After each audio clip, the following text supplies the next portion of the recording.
beats us to the punch. Congrats, Edgar, on his second Bkfc victory, and what a knockout. How do you feel in there? I'm feeling great. I'm really happy to be back representing my team, El Toro Loco, Freestyle Fighting Academy, and that's exactly what we were looking for. We were looking for a quick finish, no damage, and that's exactly what I delivered. Now, everybody was happy to see you out there. It's been almost 2 years since your last fight. How was the road to recovery also from your hand injury? Man, amazing. You know, I have an amazing recovery when it comes to my hand. While in recovery, I never stopped working. I continue growing. I knew all the adjustment I needed to do for this sport, and I work on my footwork, my defense, and as soon as my hand started healing, I started like throwing it, you know, with full power. So while in recovery, I grew up as a fighter tremendously. So we're definitely ready now that we're healthy to run through everyone. How did you see the knockout? Did you see the opening and then you just took advantage of it?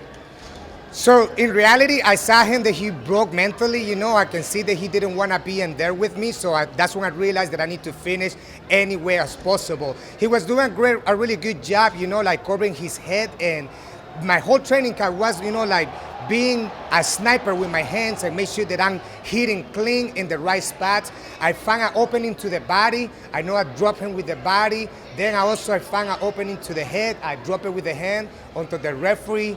Saw what he needed to see, and he stopped the fight. So no ring rust whatsoever. You were right back where you left off. There's not such a thing as that. I don't believe in that. You know, I'm a full mixed martial artist. I'm one of the head instructors at the Freestyle Fighting Academy. My training doesn't stop.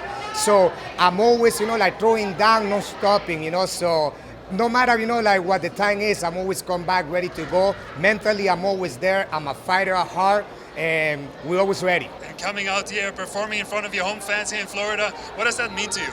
Man, that means the world to me, to tell you the truth. You know, like being able to perform for my local fans, for my supporter, for my family, being able to, you know, like put them on top, Miami, Florida, it's a very special emotion for me, you know. There's MMA fighters who have a hard time transitioning over to bare knuckle, but for you it just seems so seamless, right?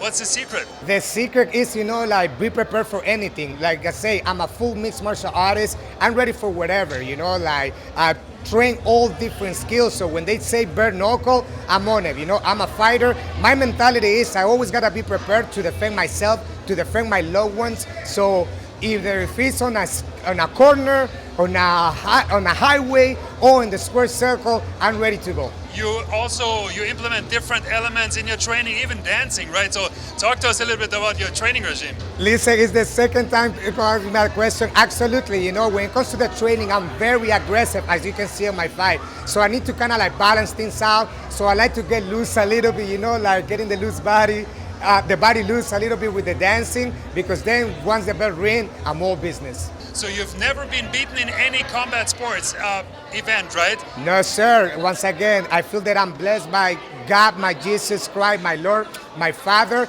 I'm undefeated, amateur, professional, and we're planning on staying that way. Talking about your faith, talking about the significance of God in your life, how important is it?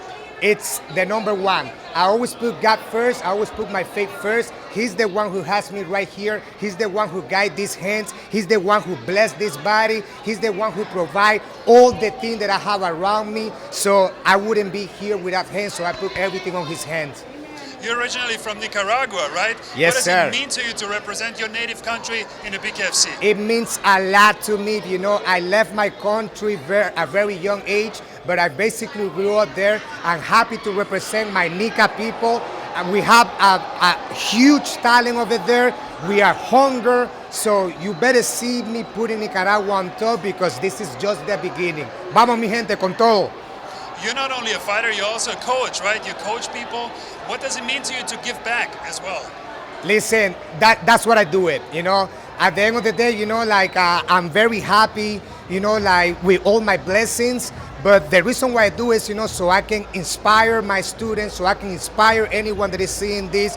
I always do it, you know, like feeling that I'm representing, you know, like all of my students, so they can look up to someone. I want to believe that I want to be a true leader and role model for all my students.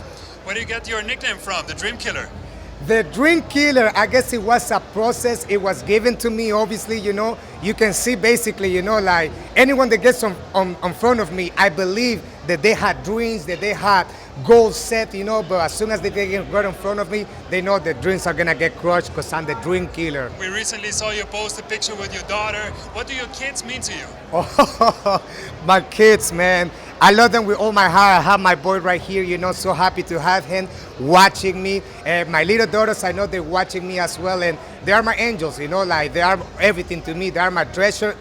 That's what I do it for them so they can see their dad. Not only right now, because this is just the tip of the iceberg, you know, but for them to see the process, the hard work. My wife, tremendous help that has been for me, you know, taking care of them, building them while I'm busy training. And I just hope, you know, that I made them proud. What legacy do you want to leave in the sport? The legacy I want to leave in the sport is obviously my name. I want, you know, like years from now for them, you know, like to put me in the Bkfc Hall of Fame. And most important, you know, for them to see that you can be a tremendous fighter, but at the same time, you can be a man of God and you can be a good man. Who do you want next? Do you want to call out anybody? Anyone. I'm here to take over. In my mentality, I'm already the champion and I had to face anyone that's stacking up against me. So just give me a name, I'm ready to go. Edgar, the Dreamkiller Plazaola with Bare Knuckle News, and nobody beat us to the punch.